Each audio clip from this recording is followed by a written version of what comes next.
Hey everyone, Richard Metal Fan here, continuing the Ozzy Osbourne discography review, and today we're talking Down to Earth, album number 8, released in the year 2001.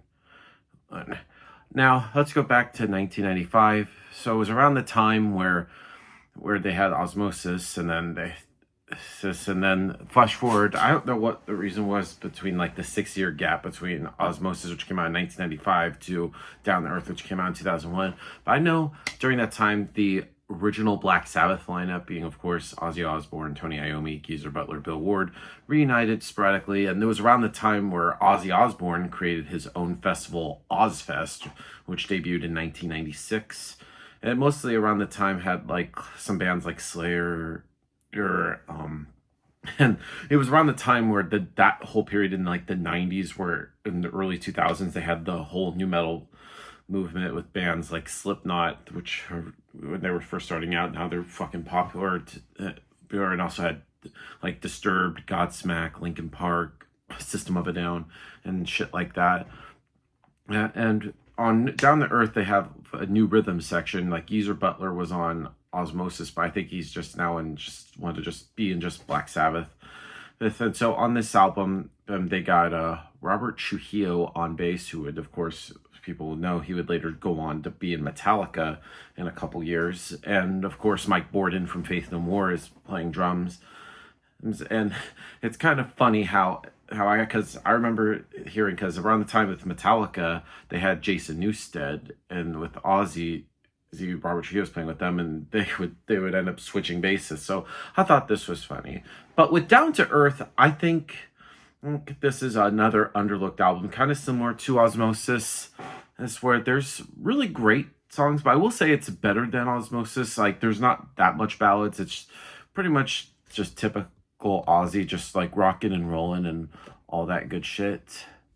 So without further ado, let's dive into this album track by track. Now, starting things off is Gets Me Through. Now, this song is very driving and very syncopated, and this song should really get all headbangers all going. But honestly, with this song, I feel like there's not much memorable here, but and there's also apparently a radio edit of this song, which is just really short. But I feel like it gets like most of like the soloing, which adds to like the power of the music. It's like, but I just really think like that song just bothers the hell out of me. Then we move up to Facing Hell.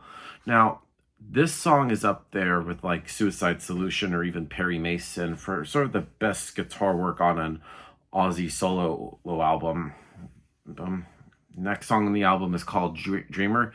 Now, Dreamer has kind of a little bit of a peaceful kind of vibe behind it, and almost a ballady tone, but I don't know. I feel like this song is really just reality-based lyrically, and addresses sort of like very real and present problems in stating the fact this kind of way, especially during like 2001. No Easy Way Out. Now, this is one of my favorites. I feel like this album, or this song I should really say, is a mix between like Ozzy solo and of course his time with Black Sabbath. And I think this song really sort of defines that. It has like that Ozzy melody with the sort of like the rawness of Black Sabbath that I never had.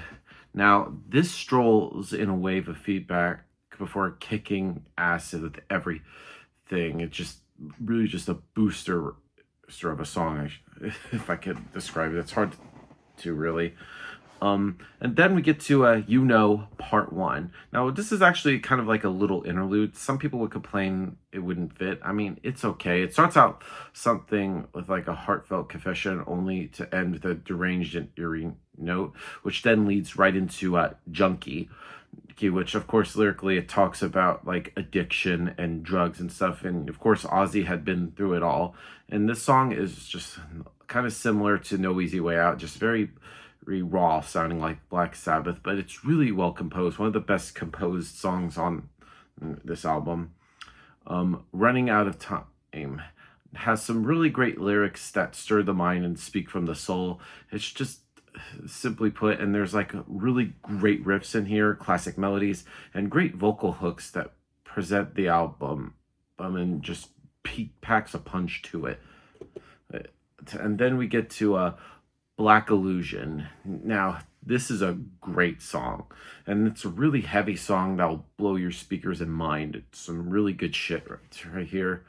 Alive. Now, this song is just perfect. It throws you off when you first listen to it, and there's like the verses here are kind of dark and slow, and it's very cool sounding, and then the pre-chorus kicks in, and then even the chorus of the song is just really catchy and really good to sing along to.